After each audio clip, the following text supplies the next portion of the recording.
में दर्शन कर रहे हो तो कुंज, निकुंज, निवृत्त निकुंज, 3 कुंज होती हैं। कुंज में ग्वाल बाल, नंद बाबा, यशोदा मैया, सब ब्रजवासी सब हैं ठाकुर जी के साथ। पर जैसे ही निकुंज में चले जाते हैं तो निकुंज में केवल सखियां, किशोरी जी और ठाकुर जी। निवृत्त निकुंज में केवल ठाकुर जी और किशोरी जी और कोई नहीं। तो जब ठाकुर जी के गले में 2 माल दिखती हैं रात में, तो कुंज का यदि दर्शन करो तो कुंज में ऐसा भाव आता है कि ठाकुर जी यशोदा मैया के पास सो रहे हैं और यशोदा, एक हाथ यशोदा मैया को, दूसरा हाथ नंद बाबा को, गले में 2 माल। लाला बीच में सो रहे हैं, दोनों तरफ मैया बाबा सो रहे हैं, लाला को ऐसे अंक में भर के सो रहे हैं। निकुंज की लीला में जाते हैं तो वही 2 माल जो है वो किशोरी जी के हस्त हैं। मानो किशोरी जी ठाकुर जी के अंग पर अपने दोनों हस्त कमल धारण करके शयन मुद्रा में जा रही हैं। हमारे नाथ द्वार के भाव में तो पाग, श्रृंगार, नूपुर, हर स्थिति में कोई ना कोई सखा प्रदत्त होता। तो लीला, महाप्रभु जगन्नाथ जी की लीलाएं भी देखो। दुनिया के सारे ठाकुर दिन में श्रृंगार करते हैं, पर जगन्नाथ महाप्रभु रात्रि में पुष्प श्रृंगार करते, सोते समय फूलों की श्रृंगार करते हैं।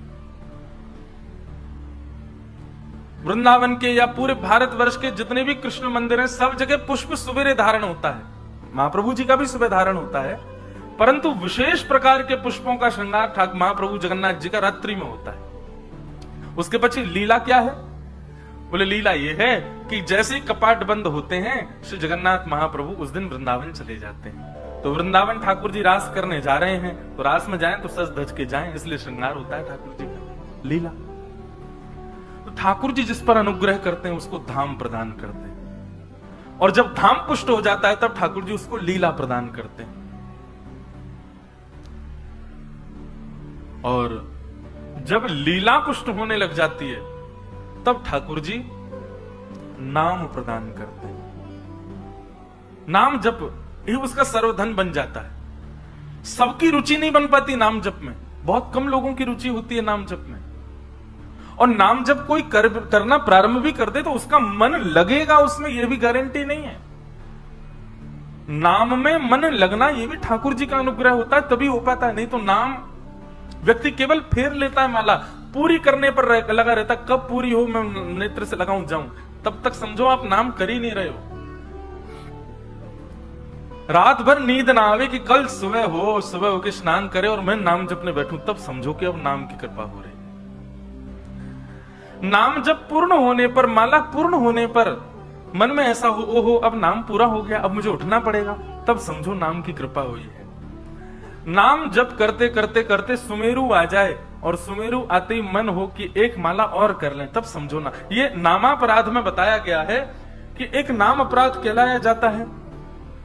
10 नामापराध बताए गए हैं, उनमें एक अपराध बताया गया कि जितना आज नाम जप किया कल भी उतना ही किया तो ये नामापराध है।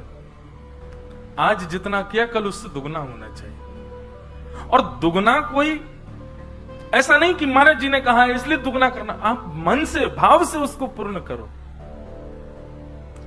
तो नाम, लीला और धाम, जब ये तीनों पुष्ट होते हैं तब रूप प्राप्त होता है, तब ठाकुर जी का दर्शन प्राप्त होता है। हम लोग चाहते हैं ना धाम मिले, ना लीला मिले, ना रूप मिले, बस हमारी जरा सी भक्ति से ठाकुर जी का दर्शन मिल जाए। नाम, लीला और धाम, इन तीनों को जब आप अपने चित्त में पुष्ट करेंगे, इन तीनों को जब आप श्रेष्ठ बनाएंगे, और ये तीनों कड़ी से मिले हुए हैं, सबसे पहले धाम, उसके बाद लीला, उसके बाद नाम। कई कई जगह ऐसा होता है कि नाम पहले प्रारंभ कर दिया जाता है। नाम पहले प्रारंभ मत करो, पहले लीला सुनकर के धाम में जाकर के विश्वास प्रकट करो ठाकुर जी के प्रति। लीला सुनकर के उनको पहचानो, तब नाम जब प्रारंभ करो। नाम तो अंतिम अवधि है, और जब तीनों पुष्ट हो जाएंगे तब क्या प्राप्त होगा? रूप, ठाकुर जी का दर्शन। अच्छा एक बात कहें, ठाकुर जी का दर्शन कैसा होना चाहिए? अनुभव दर्शन की अभिलाषा रखो, प्रत्यक्ष दर्शन की अभिलाषा मत रखो। बहुत ध्यान से सुनिएगा, आप रख भी सकते हैं स्वच्छंद, मैं अपनी बात कर रहा हूं।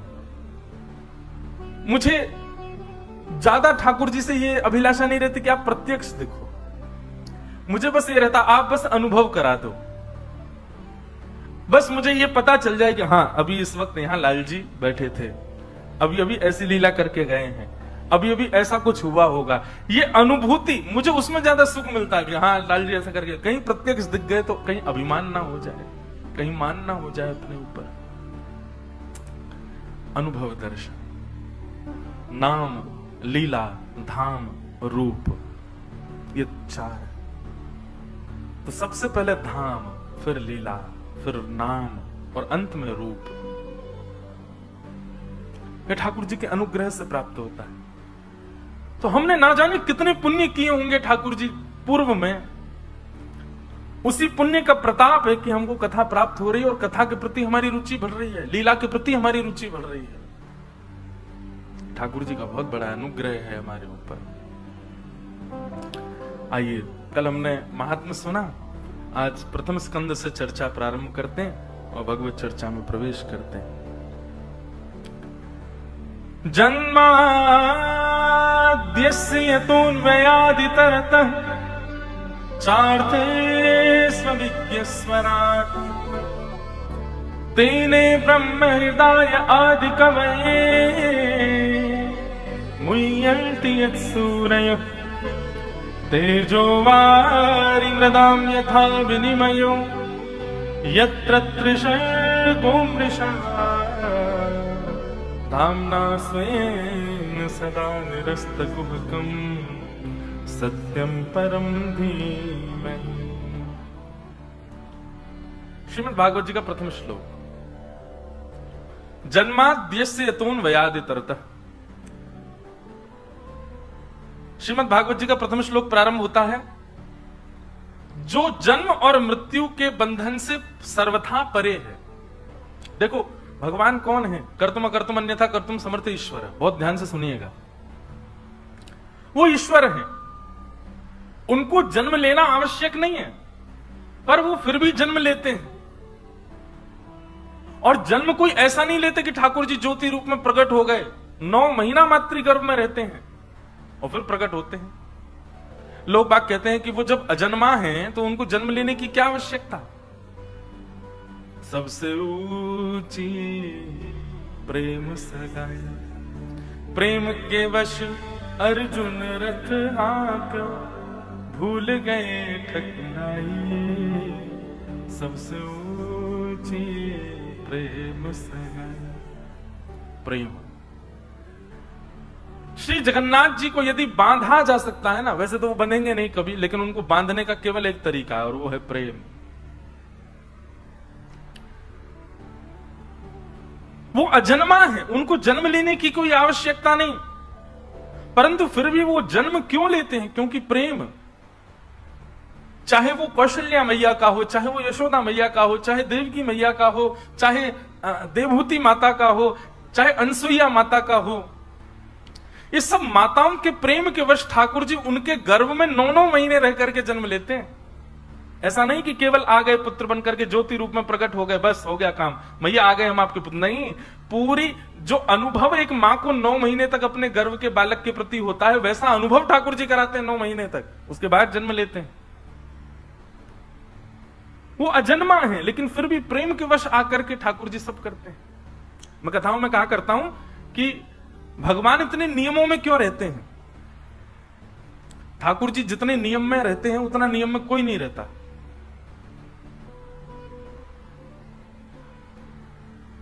मंदिर का अगर नियम है कि 11 बजे 9:30 10 बजे ठाकुर जी सो जाएंगे तो सो ही जाएंगे, चाहे दुनिया में प्रलय आवे। ठाकुर जी का 8 बजे बाल भोग होगा तो होगा, ठाकुर जी का 12 बजे राजभोग होगा तो होगा। समय से खाना, समय से पीना, समय से सोना। और हमारे वृंदावन में तो विशेष ध्यान रखते हैं, जगन्नाथपुरी में नहीं रखते ध्यान। अभी जिस दिन में गया उस दिन जगन्नाथ भगवान सोए रात में 1:30 बजे, और कई बजे 2:30 भी बज जाता है ठाकुर जी को सोते सोते, और सुबह उठ जाते हैं 6:30 बजे। अभी मैं गया तो मैं उनसे बोला, पुजारी जी पंडित जी से, मैंने कि हमारे लाला को इतना काय को कष्ट कराए करो, मैंने कि रात में 2-2:30 बजे सुबह 6:30 बजे उठाए दो। बोले महाप्रभु जी सोते थोड़े ही, वो तो वृंदावन जाते। मैंने फिर तो आपको और लंबे समय तक बंद रखना चाहिए मंदिर, वृंदावन से बेचारे भागते होंगे। बोले अरे मंदिर खोल दियो सबरेन ने, 6:30 बज के भागो यहाँ थे। मैं फिर तो और लंबा समय ठाकुर जी को विराजमान करो। बोले वृंदावन में तो सखियों और श्री राधा रानी के संग रास करने गए, यहाँ पे भी तो लाखों वैष्णव आते हैं, उनके संग भी तो रास विहार करना है। पुरी में तो नियम, क्योंकि परब्रह्म के वहां नियम बहुत हैं, ठाकुर जी को ये कराना उसके बाद ही सोएंगे, इतने नियम होते हैं कि उसी में विलंब हो जाता है ठाकुर जी को।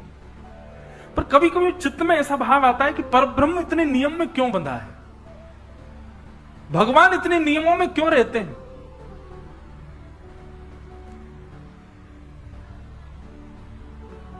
ठाकुर जी नियम में रह करके मुझे और आपको चैलेंज करते हैं कि तुम्हारे प्रेम में सामर्थ्य हो तो मेरा नियम तोड़वा के दिखाओ। ठाकुर जी नियम तोड़ने के लिए नियम में बैठते कि अगर तुम में सामर्थ्य है, तुम्हारी प्रेम लक्षणा भक्ति में इतनी शक्ति है, तोड़वा के दिखाओ हमारा नियम। हम इस नियम में हैं, हमको निकाल के दिखाओ यहां से।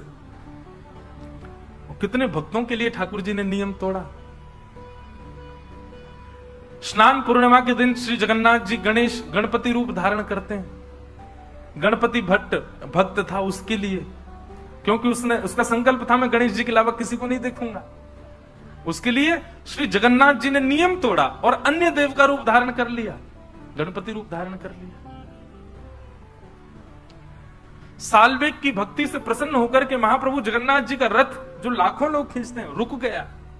जब तक साल्वेग नहीं आएगा आगे नहीं बढ़ूंगा मैं।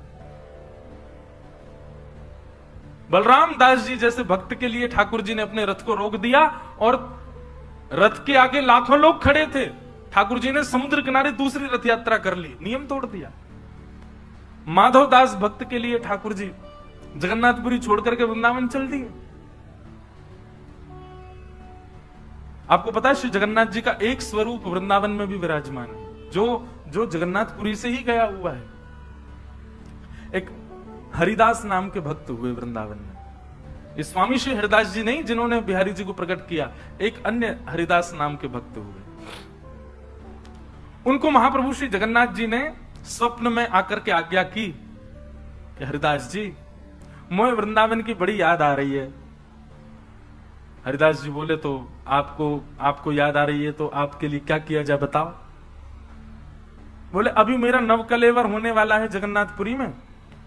वैसे तो नियम है कि पूर्व का जो हमारा दारू स्वरूप है उसको भूमिगत कर दिया जाता है, नवीन स्वरूप विराजमान किया जाता है नवकलेवर में।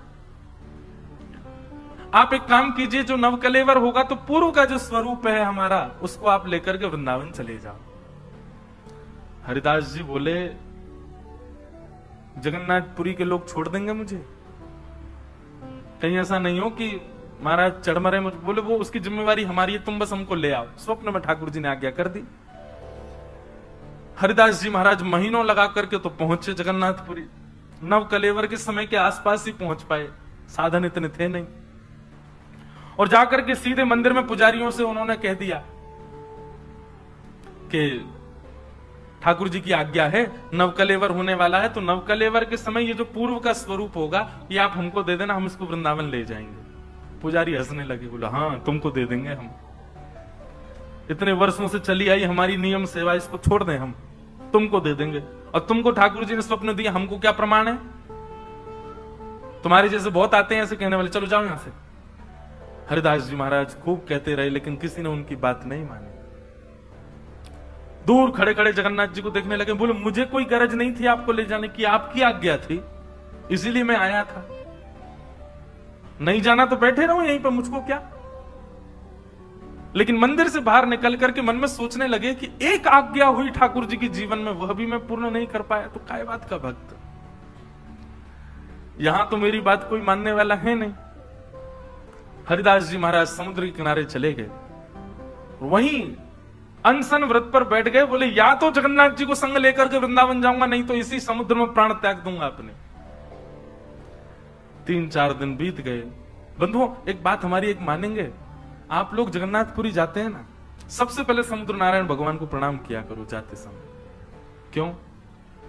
मैंने इतने भक्तों का चरित्र सुना, इतने भक्तों की मैंने चरित्र गाए हैं कथाओं में, मैंने अधिकतर देखा जिन भक्तों, जो भक्त जगन्नाथ जी, जिस पर जगन्नाथ जी ने कृपा नहीं की ना, वो भक्त समुद्र किनारे जाके बैठा, और जैसे ही वो समुद्र किनारे जाके बैठा जगन्नाथ जी ने उस पर कृपा कर दी। इसका मतलब क्या है? ये महोदधि सामान्य नहीं है, ठाकुर जी के ससुर जी हैं ना। जब समुद्र किनारे जाके हम बैठते हैं तो ससुर जी, वैसे ही दामाद जो होता है वो ससुर जी की आज्ञा, पिता की नहीं मानेगा, ससुर की मान लेगा। पिताजी एक बार कहे बेटा ऐसा करो, हाँ पिताजी सोचते, ससुर जी के बेटा ऐसा करो जी, जो आज्ञा।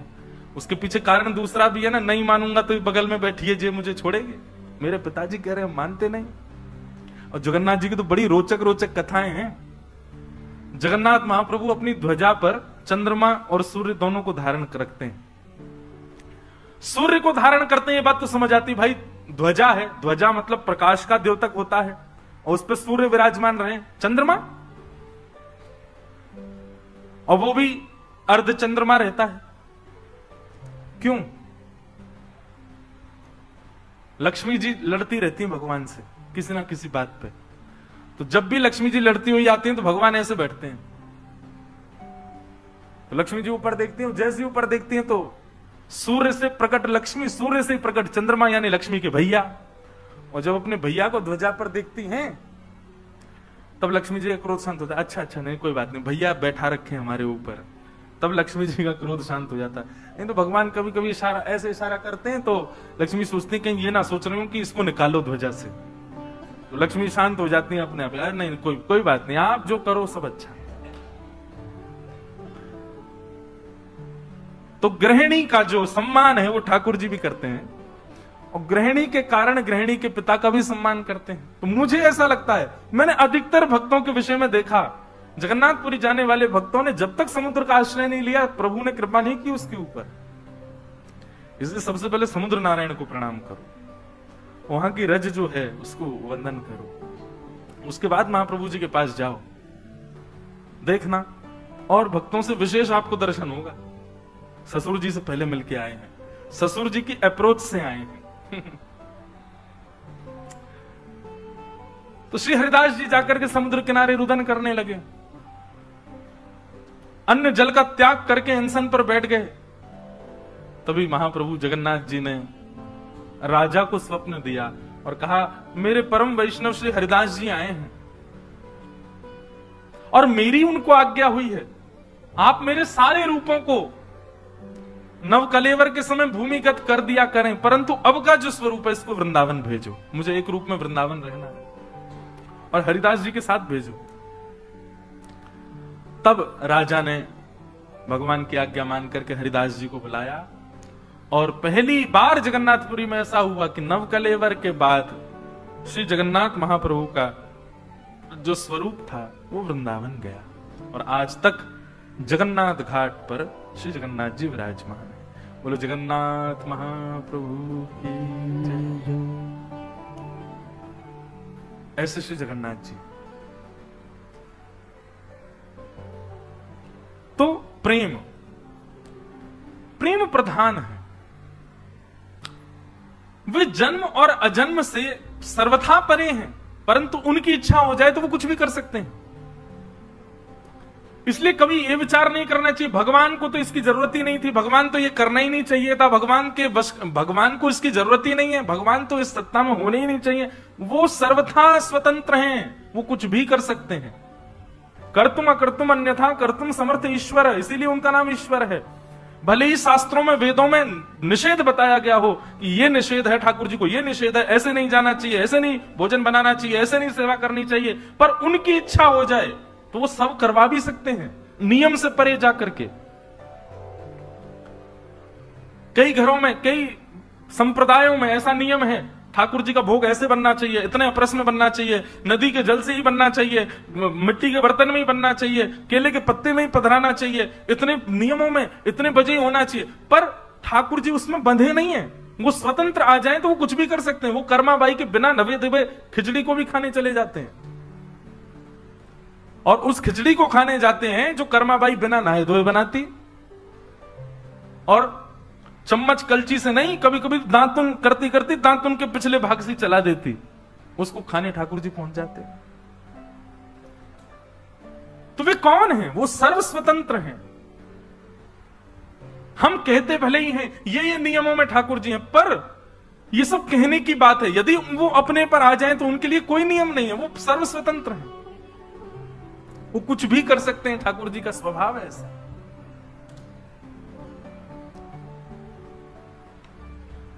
जन्माद्यस्य यतोऽन्वयादितरतः, वाल्मीकि रामायण की एक कथा आती है कि जब विभीषण शरण में आया राम जी की में, तो विभीषण को शरण में लेने से पहले भगवान ने एक मीटिंग बुलाई। विभीषण को बाहर बैठाया और सब बड़े बड़े बानरों को बैठा करके भगवान ने मीटिंग की और सब बानरों से बोले, विभीषण आया, रावण का भाई है, क्या करना चाहिए बताओ, इसको शरण में लें कि ना लें? सब बानरों ने अपना अपना मत रखा। ठाकुर जी की लीला देखो, सब बानरों से पूछा क्या करना चाहिए, तो सब अपना अपना मत रखने लगे। जामवंत जी ने अपना मत रखा, अंगद ने अपना मत रखा, हनुमान जी तो मौन ही रहते थे, जैसी आपकी इच्छा, अपना कोई मत देते ही नहीं, सुझाव ही नहीं देते ठाकुर जी को। ठाकुर जी जो करेंगे वो सब ठीक है, अपना सुझाव नहीं दो। सबने अपना अपना मत रखा। अंत में ठाकुर जी ने सुग्रीव की ओर देखा। सुग्रीव बानरों के राजा हैं। बोले देखिए, अब आप सबके मत से तो निर्णय नहीं निकल पाएगा, एक काम करते हैं, जो सुग्रीव कहेगा हम वही करेंगे। सुग्रीव जी बताओ। तो सुग्रीव को मान हो गया, ठाकुर जी मेरी इच्छा से करेंगे। सुग्रीव जी थोड़ा इतरा गए। इतरा के बोलते ना, जिसको ज्यादा ज्यादा प्रायोरिटी दे दो। तो सुग्रीव जी महाराज बोले, भगवान मेरा तो ऐसा मानना है कि रक्त तो एक ही है रावण और विभीषण का, कहीं ना कहीं स्वभाव भी एक जैसा ही होगा, बुद्धि भी एक जैसी होगी, मन भी एक जैसा होगा। आज आपकी शरण में आया, कल को यही राक्षसत्व दिखाने लगा, तो मेरे मत से तो आप विभीषण को अस्वीकार कर दीजिए। राम जी ने विभीषण की बात सुनी और सब जगह हो गया कि अब सुग्रीव ने कह दिया है तो भगवान स्वीकार करेंगे ही नहीं। राम जी बोले ठीक है, सभा को निरस्त किया जाए, अब निर्णय लेते हैं हम। और भगवान निकल करके बाहर गए। सुग्रीव बोला मेरी बात रखी जाएगी। भगवान जैसे ही बाहर निकले, बाहर जाकर के सुग्रीव को उठाया, विभीषण को उठाया, हृदय से लगा लिया, उसका तिलक करके अपनी मंडली में रख लिया। सुग्रीव बोला ये क्या बात है, मैंने मना कर दिया, मैंने पूर्ण रूपेण असमर्थता व्यक्त की और इन्होंने सबके सामने कहा कि जो सुग्रीव कहेगा वो होगा, और जब मैंने मना कर दिया तो फिर जाकर के उसको गले क्यों लगाया?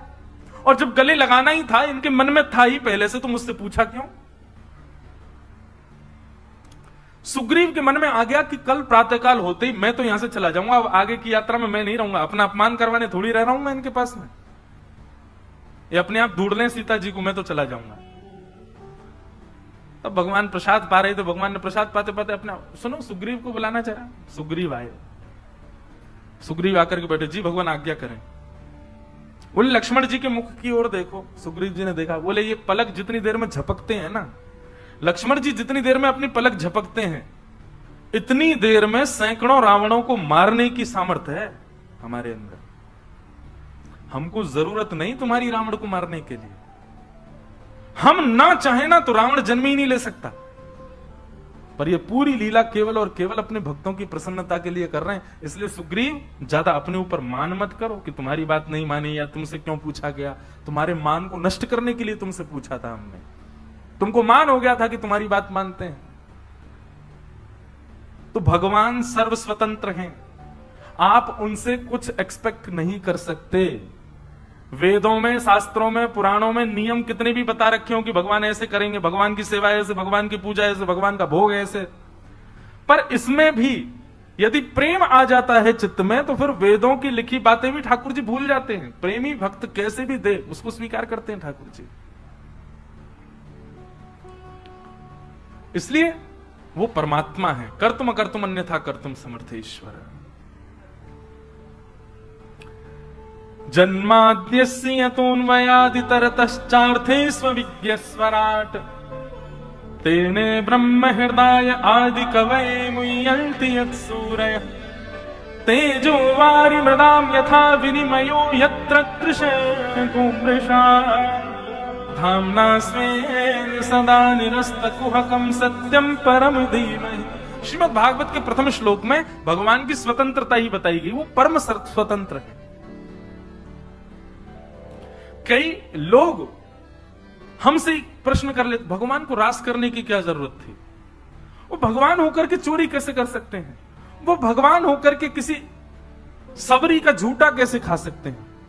भाई एक बात मेरी सुनो, बहुत ध्यान से सब लोग इधर देखो। अपनी सत्ता को केंद्र बिंदु बनाना और अपनी सत्ता की प्रधानता में ही अपना जीवन जीना, ये मानव का स्वभाव होता है, ठाकुर जी का नहीं। मैं एमएलए बन गया, अब मैं ऐसे नहीं कर सकता, अब मैं ये नहीं खा सकता, अब मैं वहां नहीं जा सकता, ये मानवीय स्वभाव है, ठाकुर जी का नहीं है ऐसा स्वभाव। और यदि ऐसा स्वभाव ठाकुर जी का है तो वो ठाकुर जी का बात के, ठाकुर जी परम स्वतंत्र है।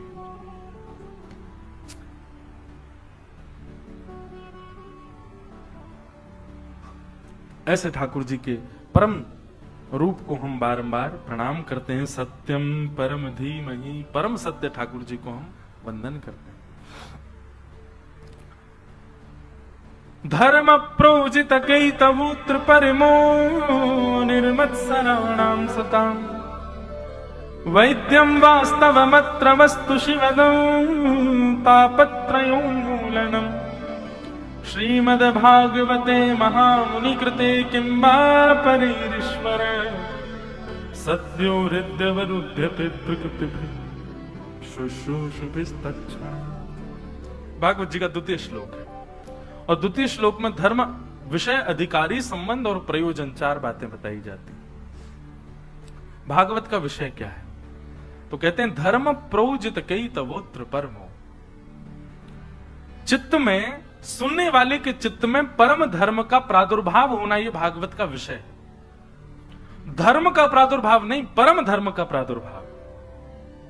एक बात सुनिए, धर्म और परम धर्म की अनेक व्याख्याएं मैंने कथाओं में बताई हैं, परंतु एक नवीन व्याख्या कहूं, धर्म और परम धर्म में अंतर क्या है? धर्म का मतलब है दूसरे का परोपकार करना, असहाय व्यक्ति की सेवा करना, यह धर्म है।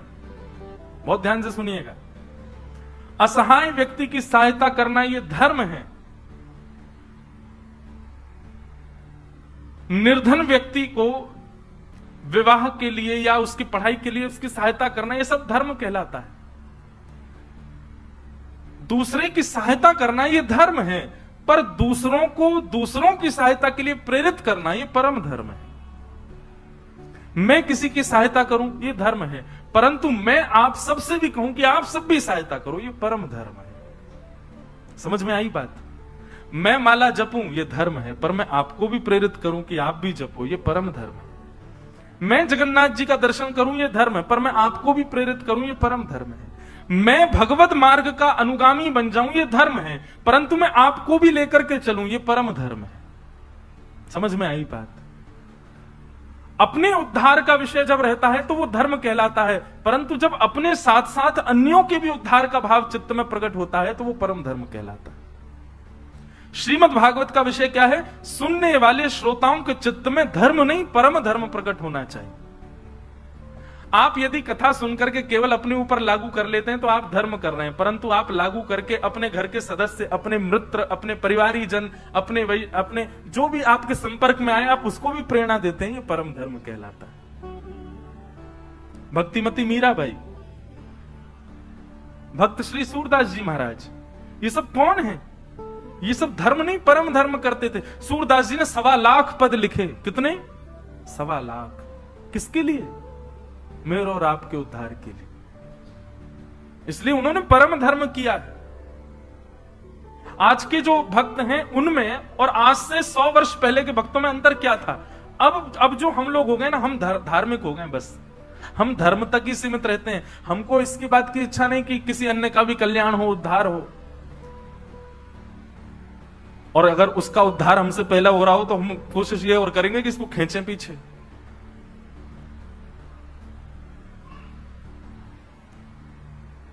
एक बार अपनी एक घटना बताऊं। हम तिरुपति बालाजी गए। अब तिरुपति में दर्शन में इतनी भीड़ लगती है, इतनी ज्यादा रश होता है, तो हम लगे मैंने कि यार कैसे भी बढ़िया वीवीआईपी दर्शन हो। अब वीवीआईपी दर्शन का मैं ही वैसे विरोध करता हूं, कि भाई जो सामान्य दर्शन करते हैं तो ऐसा समझो कि ठाकुर जी उनको देखते हैं, और जो वीवीआईपी दर्शन करते हैं समझो कि वो ठाकुर जी को देखते हैं, ठाकुर जी उनको नहीं देखते। परंतु हमारी स्थिति कई बार ऐसी पड़ जाती है, जैसे कल ही हुआ, परसों कहीं कथा करके कल जगन्नाथपुरी दर्शन करके यहाँ अब इतना ही समय है बीच में, दर्शन भी करना है, तो फिर यही रहता है कि कैसे भी हो, ठीक है भले ठाकुर जी ना देखें, हम तो देख लें उनको। तो श्री तिरुपति बालाजी दर्शन के लिए वीवीआईपी टिकट मिले कहीं से, एक जगह बड़ी महंगी टिकट मिल गई। अब हमको लगे, हम थे, हमारे साथ 4-5 लोग थे, वीवीआईपी टिकट आते ही अब लंबी लाइन में जो खड़े थे उनके सामने हम ऐसे अदब से जाएं हमको वीवीआईपी दर्शन हो गए, सबसे आगे जाएंगे। जब वीवीआईपी वाली लाइन में पहुंचे तो हमारे आगे 2000 लोग और थे, उनके भी वीवीआईपी दर्शन थे। अब हम क्या करें पता है, हम उसको अपना वो अलग सा पर्चा था नीला सा, हम उसको दिखाएं, मैंने कि ये वाले दर्शन है हमारे आगे, बोले जितने दिख रहे हैं सब वही हैं ये, मैंने इतने सारे, तो वहां जाकर के फिर मन जो था वो, ये धर्म है, ये परम धर्म नहीं है।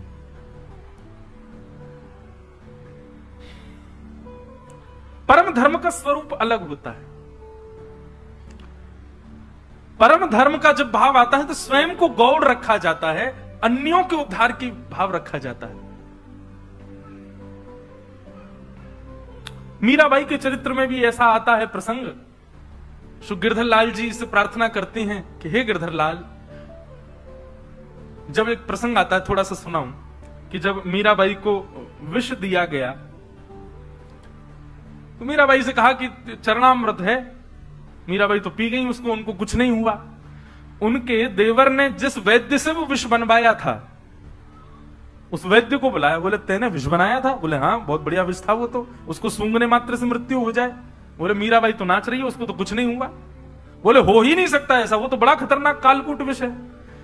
तो मीराबाई का जो पात्र था उसमें 2 बूंद बचा था, वो 2 बूंद लेकर के देवर ने कहा तू अब चाट के दिखा, अगर तू बच गया तो हम मानेंगे कि विष बेकार है, तो मेरी तलवार तुझे मारेगी, और तू मर गया तो मान जाएंगे कि सत्य ही था। तो वैद्य ने सोचा दोनों प्रकार से मृत्यु हुई है, चाट के मर जाऊं तो भी मरना ही है, और मैं नहीं मरा तो आप मार दोगे मुझे। उसने मन में विचार किया, बोले कोई बात नहीं, है तो विषी, लेकिन भक्तिमती मीराबाई का अधरामृत है, भगवत धाम तो मिल ही जाएगा। पी लिया और उसकी मृत्यु हो गई। और जब उसकी मृत्यु हुई, परिवार वालों को उसका शव भेज दिया। परिवार वाले रोते रोते मीराबाई के पास गए, बोले क्या दोष था हमारे पति का, आपको मरवाने के लिए आपके देवर ने विष बनवाया था, आप तो जीवित खड़ी हो, हमारे पतिदेव मर गए, हमारे बच्चे अनाथ हो गए। तो मीराबाई श्री गिरधर लाल जी के सामने कहती हैं, नाथ आप जीवन भर मुझे मत मिलना, आप जीवन में कभी मुझे दर्शन मत देना, मेरी भक्ति से कभी प्रसन्न मत होना, मुझे कभी अनुभव मत कराना अपना, मैं जीवन पर्यंत ऐसी रहने को तैयार हूं, मुझे अभिलाषा नहीं आपके दर्शन की, पर मैंने अब तक जितना भी आपसे निष्काम प्रेम किया है उन सब प्रेम का फल इस वैद्य को आप जीवित कर दो। और मीराबाई का ऐसा कहना हुआ कि वो वैद्य जीवित होकर के बैठ गया। फिर वहां एक पद भी गाया, मुझे पद याद नहीं आ रहा, बहुत अच्छा पद है। मीराबाई ने पद गाया ठाकुर जी के आगे, अपनी सत्ता प्रमाणित करो ठाकुर जी इसके लिए। तो ये धर्म नहीं है, ये परम धर्म है। श्रीमद् भागवत जी आपको ऐसा ही बनाएंगी, आपके चित्त में परम धर्म की इच्छा प्रकट हो जाएगी। आप आज भजन करते हैं कि आपको, आपके पति को, आपके बच्चों को सब कुछ ठीक ठीक मिले, लेकिन परम धर्म जब चित्त में प्रकट होगा ना, तो एक माला तो आप अपने प्रेम की करोगे, दूसरी माला आप जगत कल्याण के लिए करोगे कि हे नाथ पूरे विश्व को आप कल्याण करो, सबको आप वैष्णव बना दो, सब आपके प्रेम के अधिकारी हो जाएं, ऐसी कृपा कर दो। हमारे राउल किला में खूब कथा हो, खूब वैष्णवों का आगमन हो, खूब ब्रजवासियों का आगमन हो, ये सब भावनाएं चित्त में प्रकट हो जाना, ये परम धर्म है। और भागवत जी ऐसा ही निर्माण करती हैं। और क्षमा करें, यदि कथा सुनने के बाद भी आपके चित्त में परम धर्म नहीं प्रकट हुआ, तो आपने निश्चित ही कथा सुनने में कोई कमी छोड़ी है, तभी परम धर्म नहीं आया। तो भागवत का विषय क्या है? परम धर्म प्रकट होना। श्रीमद् भागवत का अधिकारी, दूसरी बात, भागवत का अधिकार किसको है? किसको इस सभा में बैठने का अधिकार है? और किसको व्यासपीठ पर बैठने का अधिकार है। दोनों के लिए कहा गया निर्मत्सराणाम सताम, जिसका चित्त मात्सर्य दोष से रहित है, जिसके चित्त में मत्सरता नहीं है। मत्सरता मतलब ईर्ष्या, जलन, दूसरे की उपलब्धियों से दुख होना, ये सब मात्सर्य दोष कहलाते हैं। और क्षमा करें, कथा कहने वाले और कथा सुनने वाले के अंदर यदि मात्सर्य दोष है तो सभागृह में तो वो आ जाएगा, व्यासपीठ पर तो वो बैठ जाएगा, लेकिन उसकी कथा का प्रभाव नहीं पड़ेगा। और कथा सुनने वाले, उनके ऊपर कथा का प्रभाव नहीं पड़ेगा। यदि कथा का 7 दिन में प्रभाव नहीं पड़े तो आप निश्चित मान लीजिए कि आप मात्सर्य दोष से युक्त हो, आपके अंदर मत्सरता है, इसीलिए आप भगवत सेवा, भगवत भाव से वंचित हो। मत्सरता नहीं होनी चाहिए। बंधुओं, कथा सुनने वाले श्रोता और वक्ता के अंदर तो ऐसी भावना कि किसी की उपलब्धि और किसी की श्रेष्ठता देख करके और प्रसन्नता हो और आनंद आवे। कोई उपलब्धि को प्राप्त कर गया पर हम नहीं कर पाया, हमारा कोई नहीं कर पाया, तो उससे निराशा नहीं, प्रसन्नता है। ये होना बहुत मुश्किल है, पर ये हो जाए तो समझो भगवत कृपा है।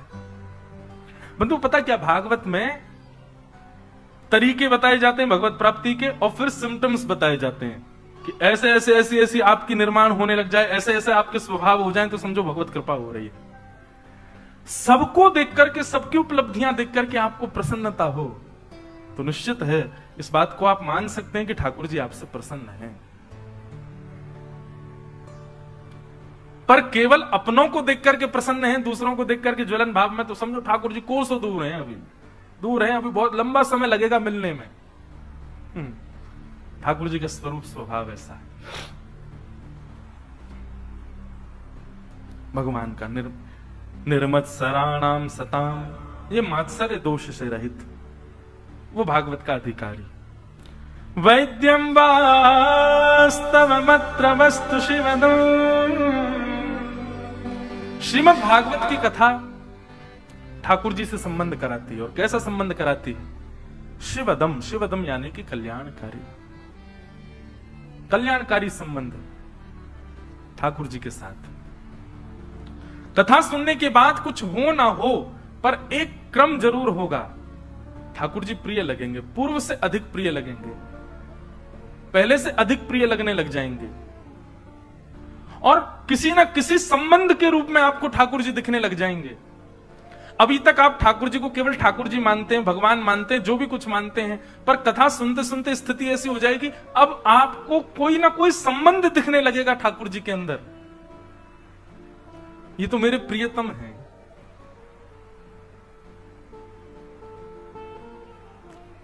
साक्षी गोपाल के दर्शन किए आपने? किस किसने किए? हाथ ऊपर करो। और जगन्नाथपुरी के किस किसने?